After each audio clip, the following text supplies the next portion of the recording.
نبی کریم صلی اللہ علیہ وسلم نے فرمایا، اللہ تعالیٰ نے کوئی بیماری ایسی نہیں بنائی جس کا علاج پیدا نہ کیا ہو۔ کچھ چیزوں میں یقینی شفا ہے، جن میں نمبر 1 شہد ہے، ہنی۔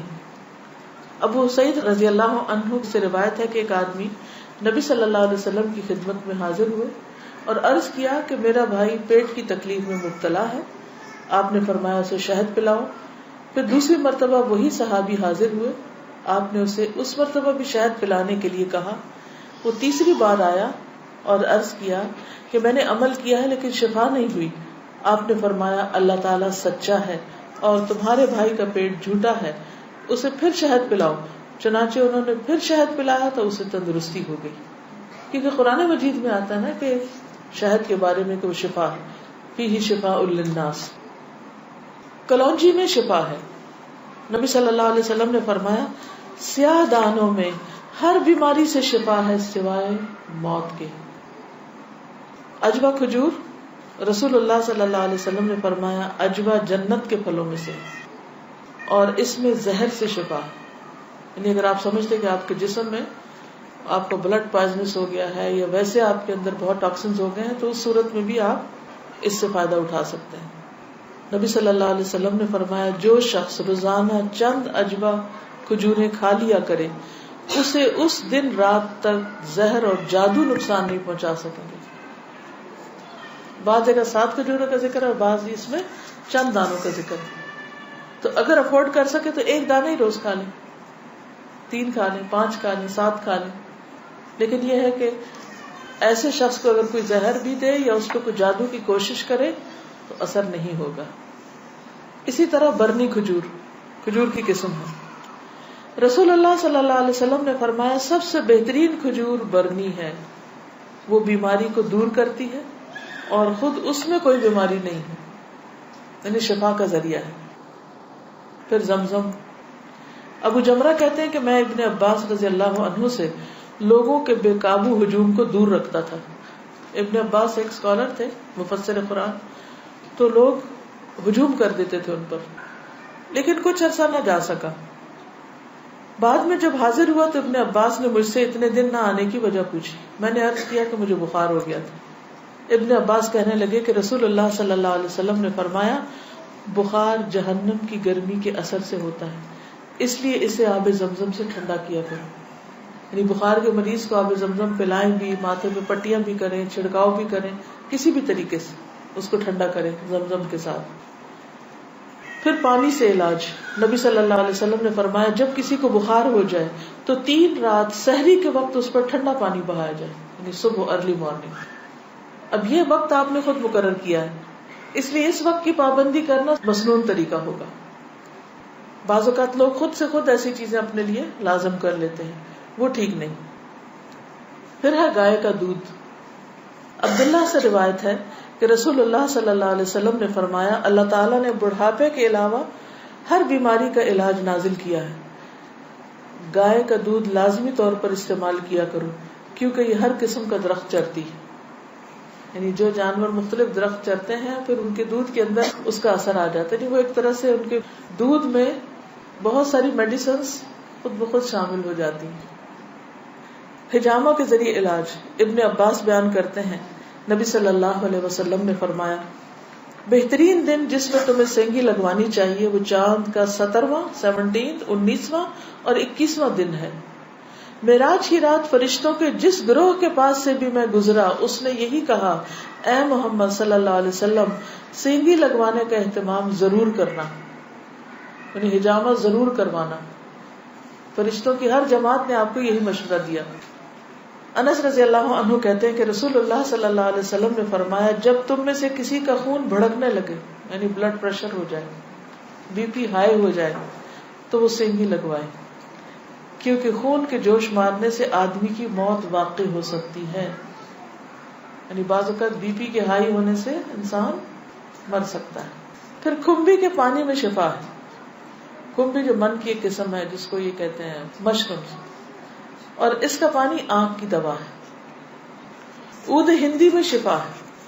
ام قیس سے مروی ہے کہ میں اپنے ایک لڑکے کو لے کر حضور صلی اللہ علیہ وسلم کی خدمت میں حاضر ہوئی۔ میں نے اس کی ناک میں بتی ڈالی تھی، اس کا حلق دبایا تھا، چونکہ اس کو گلے کی بیماری ہو گئی تھی. آپ نے فرمایا تم اپنے بچوں کو انگلی سے حلق دبا کر کیوں تکلیف دیتی ہو؟ یہ عود ہندی لو، اس میں 7 بیماریوں کی شفا ہے. ان میں سے ایک ذات الجنب، پسلی کا برم یعنی کہ نمونیا. اگر حلق کی بیماری ہو تو اس کو ناک میں ڈالو، اگر ذات الجنب ہو تو حلق میں ڈالو. یعنی بعض چیزیں ناک کے راستے بھی ٹپکائی جا سکتی، بعض گلے میں ڈالی جا سکتی. جنگلی بکری کے گوشت میں شفا، ہنٹنگ کا جو گوشت ہے نا. انس بن مالک سے روایت ہے کہ رسول اللہ صلی اللہ علیہ وسلم نے فرمایا ارق النساء سے شفا حاصل کرنے کے لیے جنگلی بکری کے ران کے اوپر والے کمر سے متصل حصے کو پگھلایا جائے، پھر اسے 3 حصوں میں تقسیم کیا جائے اور مریض نہار منہ 3 دن یعنی ہر روز ایک حصہ پیے. یعنی اس کو سوپ بنایا جائے، پگھلایا جیسے مراد یہ کہ اس کو بالکل اس کو ملیدہ بنا لیا جائے. کون سے حصے کو؟ ران کے اوپر کے حصے کو. تلبینہ. عائشہ رضی اللہ تعالی عنہا بیمار کے لیے اور میت کے سوگواروں کے لیے تلبینہ پکانے کا حکم دیتی تھی اور فرماتی تھی کہ میں نے رسول اللہ صلی اللہ علیہ وسلم سے سنا ہے کہ تلبینہ مریض کے دل کو سکون پہنچاتا ہے اور غم کو دور کرتا ہے. مہندی. سلمہ ام رافع جو رسول اللہ صلی اللہ علیہ وسلم کی آزاد کردہ باندی ہیں فرماتی ہیں کہ نبی صلی اللہ علیہ وسلم کو زخم ہوتا یا کانٹا چبھتا تو آپ اس جگہ مہندی لگاتے. اور آخری بات یہ کہ پرہیز علاج سے بہتر ہے. ام المنذر بنت قیس انصاریہ کہتی ہیں کہ رسول اللہ صلی اللہ علیہ وسلم میرے پاس آئے، آپ کے ساتھ علی رضی اللہ عنہ بھی تھے جو ابھی ابھی بیماری سے صحت یاب ہوئے تھے. کچھ نیم پختہ کھجوریں جو پک گئی تھی لٹکی ہوئی تھی. رسول اللہ صلی اللہ علیہ وسلم نے ان کو کھانا شروع کر دیا اور علی بھی کھانے کے لیے کھڑے ہوئے، لیکن رسول اللہ صلی اللہ علیہ وسلم نے یہ کہہ کر منع فرمانا شروع کر دیا کہ رک جاؤ کیونکہ ابھی تک بیماری کی کمزوری باقی ہے. سو وہ رک گئے. میں نے جو اور چکندر کا ایک کھانا تیار کیا اور آپ کے پاس لے کر آئی. رسول اللہ صلی اللہ علیہ وسلم نے فرمایا علی یہ کھاؤ، یہ تمہارے لیے زیادہ مفید ہے.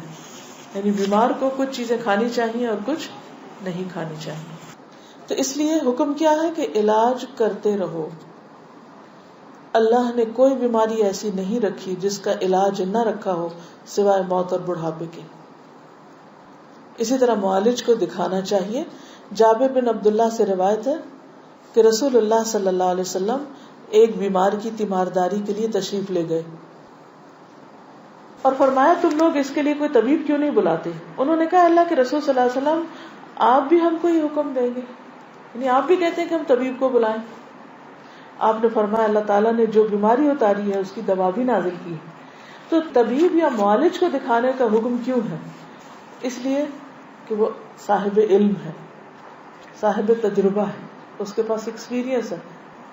تو جب انسان کو کسی بھی چیز کے بارے میں علم نہ ہو تو حکم کیا ہے قرآن کا؟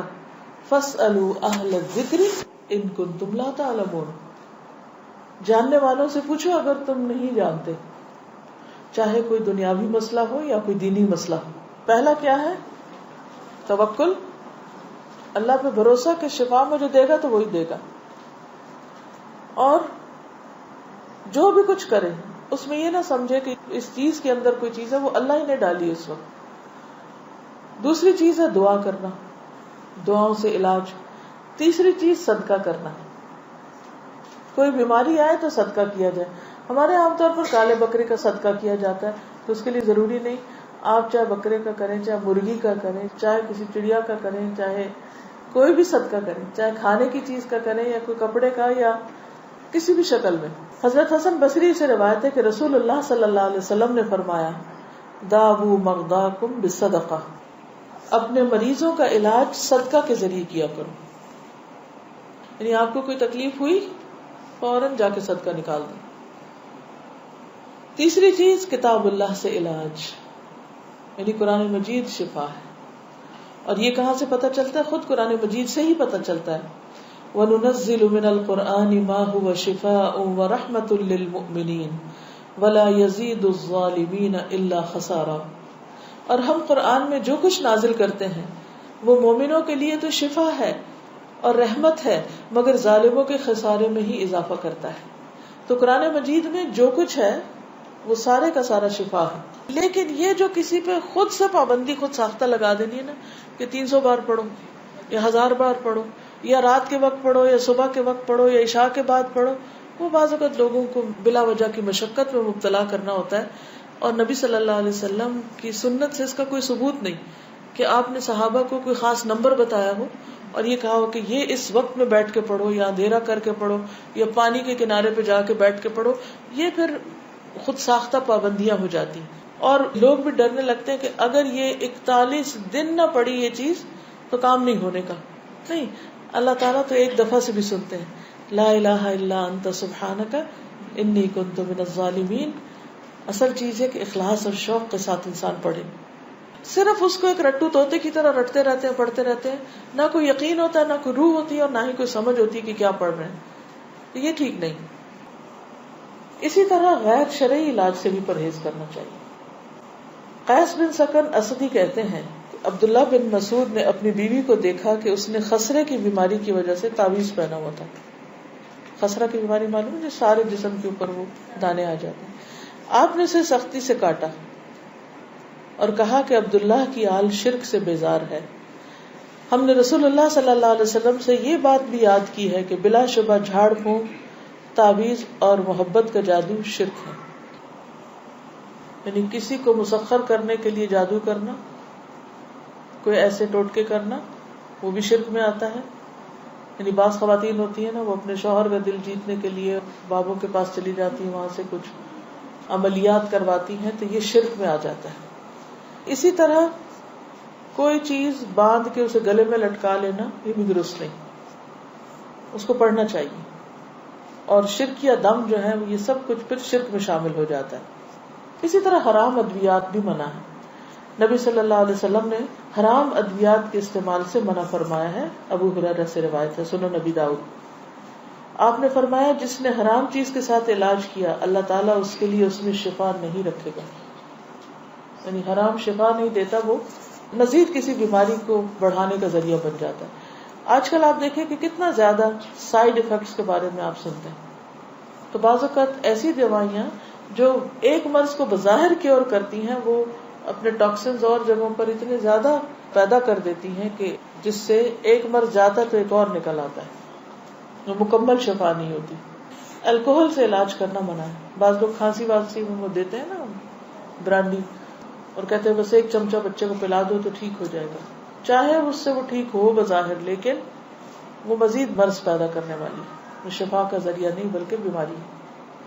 نبی صلی اللہ علیہ وسلم نے جو فرمایا کہ 3 چیزوں میں شفا ہے، اس میں ایک شربت اصل، شہد پینا، اور دوسرا شرطت محجم، یعنی اس کے کٹ میں وہ جو حجامہ والا کٹ لگاتا ہے، اور تیسرا داغنا. تو میں تمہیں داغنے سے منع کرتا ہوں. 2 طریقے ٹھیک ہے، شربت اصل ٹھیک ہے، شرطت محجم ٹھیک ہے، لیکن داغنا ٹھیک نہیں.